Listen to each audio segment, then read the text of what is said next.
नमस्कार दर्शक बंधु, चलतु जानिबा तुलसी चेर धारण करिबा द्वारा कौन होई थाए।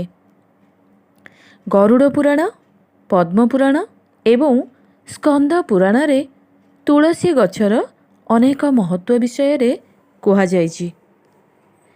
एथिरे मान्यता रहिति जे समुद्र मंथन समय रे जेउ अमृत पड़िथिला सेथिरे ही तुलसी गछर जन्म होइथिला।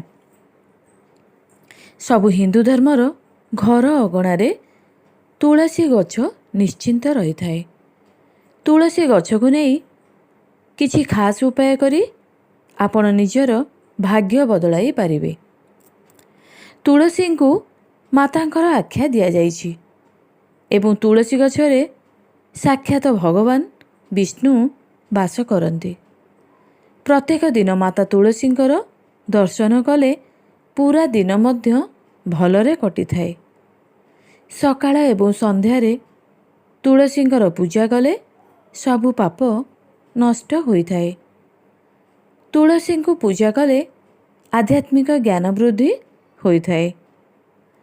तुलसी गछ माटी रे सबु तीर्थस्थान, तुलसी मूलरे माता लक्ष्मी, मंजरी रे भगवान विष्णुकर वास होइथाए। एबोली मान्यता रही जे बिना तुलसी रे भगवान विष्णु, रामचंद्र एवं श्री हनुमानकर पूजा पूर्ण होई न थाए। वास्तुशास्त्र रे घरे तुलसी गछ रहिले रोग व्याधि पाख माड़ी न थाए।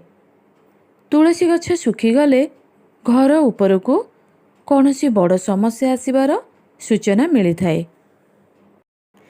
एपरी हेले नुआ तुलसी गछ आनी लगाई पारिबे।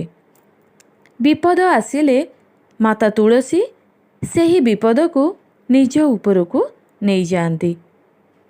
एक खास उपाय अनुजाई जदि व्यक्ति एक मास पर्यंत लड्डू सहित तुलसी पत्र भगवान हनुमान को अर्पित करे तेबे तार सबु मनस्कामना पूरण होइथाए।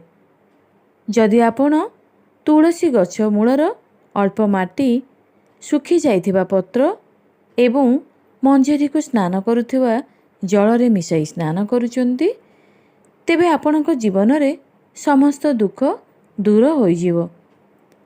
तुलसी मूलर माटी तिलक भावरे लगाइले प्रत्येक कार्य रे सफलता प्राप्त हेबो। एहा द्वारा व्यक्ति आकर्षणर केंद्र बिंदु मध्य पाल्टी जाए। एही उपाय द्वारा मनुष्यर दुर्भाग्य सौभाग्य रे परिणत होइथाए। प्रत्येक दिन तुलसी पत्र सेवन कले काश, ज्वर, थंडा भली असुस्थता हेबार संभावना मध्य न थाए। रविवार दिन तुलसी पत्र छिड़ाइबा वर्जित अटे। एहा द्वारा घोर पाप लागि थाए। तेणु एहार पूर्व दिन अर्थात शनिवार दिन तोली रखिपारिबे, कारण एहा केबे बासी हुए नहीं। बिना स्नान रे तुलसी पूजा करिबा मध्य एक पाप सहित समान। तेणु अपराधर शिकार न हेबा पई एक खास उपाय अनुजाई लगातार 6 मास पर्यंत प्रत्येक दिन 4टी लेखाए तुलसी पत्र सेवन परे स्नान करी पूजन परे पूरा दिन ब्रह्मचर्य पालन करंतु।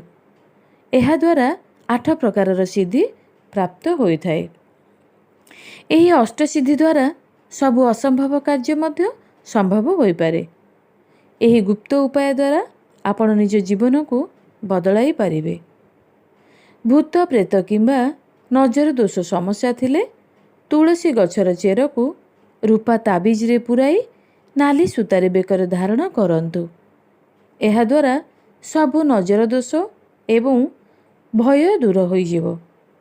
जदि परिवार लोकंक सहित भल पड़ू नाही एवं सेमाने आपणकर शत्रु होई गलेनी तेबे तुलसी पत्रर माला बनाई हनुमान किंबा रामचंद्रंक फोटो सामना रे 21 दिन पर्यंत लगाई दियंतु। देखिबे आपणकर समस्या दूर होई जिवो।